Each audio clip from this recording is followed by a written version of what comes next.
हर हर महादेव। मित्रों आप सभी का मेरे YouTube चैनल संस्कृति विसुधा में हृदय अभिनंदन है। बोलो पार्वती पतये हर हर हर महादेव। मित्रों,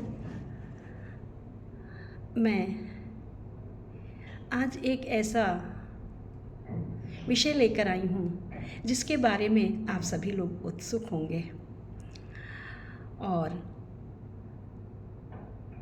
आप सभी को पसंद भी आएगा। मित्रों, अगर ये जानकारी आपको अच्छी लगे तो कृपया मेरे चैनल को लाइक, शेयर एंड सब्सक्राइब अवश्य करें। मित्रों, आपके मन में सवाल उठ रहा होगा कि हरि की पौड़ी से ही जल क्यों लेते हैं, जबकि काशी है शिव की नगरी।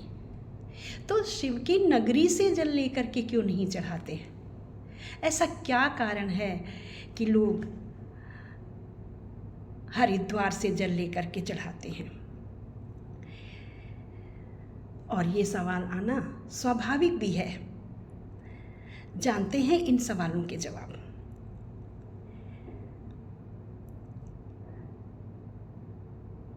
क्यों लेते हैं हरिद्वार से जल, जबकि हरिद्वार में कोई ज्योतिर्लिंग भी नहीं है? फिर भी हरि की पौड़ी से जल भरने क्यों जाते हैं? हरिद्वार का मतलब जानते हैं?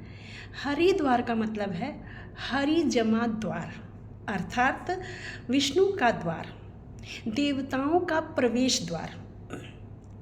केदार घाटी और पहाड़ों से होती हुई गंगा नदी पहली बार मैदानी इलाकों में आती है और अपनी कलकल धुन से उन मैदानी इलाकों को हरा भरा कर देती है।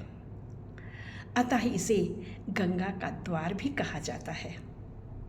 यह शहर भगवान शिव और विष्णु भक्तों के लिए विख्यात हरिद्वार और मायापुरी के नाम से जाना जाता है।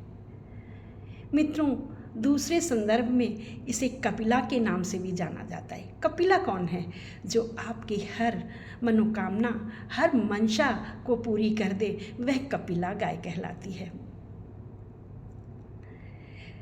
हरि की पौड़ी में भगवान विष्णु ने अपने पैर के निशान छोड़े थे और गंगा उसे छूने के लिए हमेशा सर्वप्रथम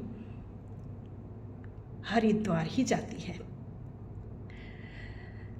दूसरी मान्यता ये भी है कि समुद्र मंथन के लिए जब समुद्र मंथन से जो अमृत निकला था उसे विश्वकर्मा यहीं से लेकर गए थे। उसकी कुछ बूंदें हरिद्वार में गिरी थी। अतः हरिद्वार का जल अमृत समान होता है, इसलिए वहाँ से जल लेकर जाते हैं। मित्रों, जानते हैं पहली कांवड़ किसने उठाई? ये परंपरा कहाँ से प्रस्फुटित हुई या इस परंपरा का प्रादुर्भाव कहाँ से हुआ? कहते हैं सबसे पहले परशुराम जी ने इस परंपरा का आरंभ किया। अनन्य शिव भक्त हैं परशुराम जी। आपने बहुत इनकी गाथाएं पढ़ी होंगी। परशुराम जी ने उत्तर प्रदेश के बागपत जिले में एक पुरातन महादेव नाम का प्राचीन मंदिर है और वह शिव का ज्योतिर्धाम है।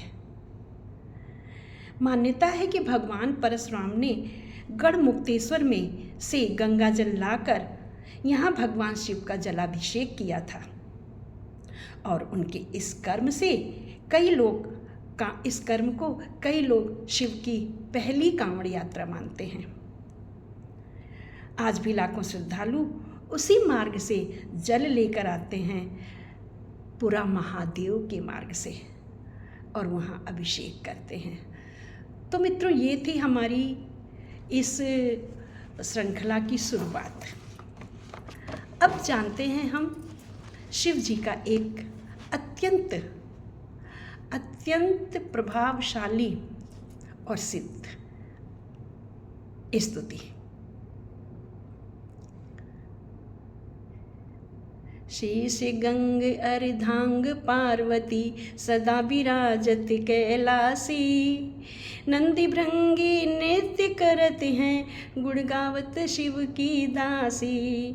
शीश गंग अर्धांग पार्वती सदा विराजत कैलासी, नंदी भृंगी नृत्य करत हैं गुण गावत शिव की दासी। बहुत संक्षिप्त में मैंने इसका वर्णन किया है तो विस्तृत।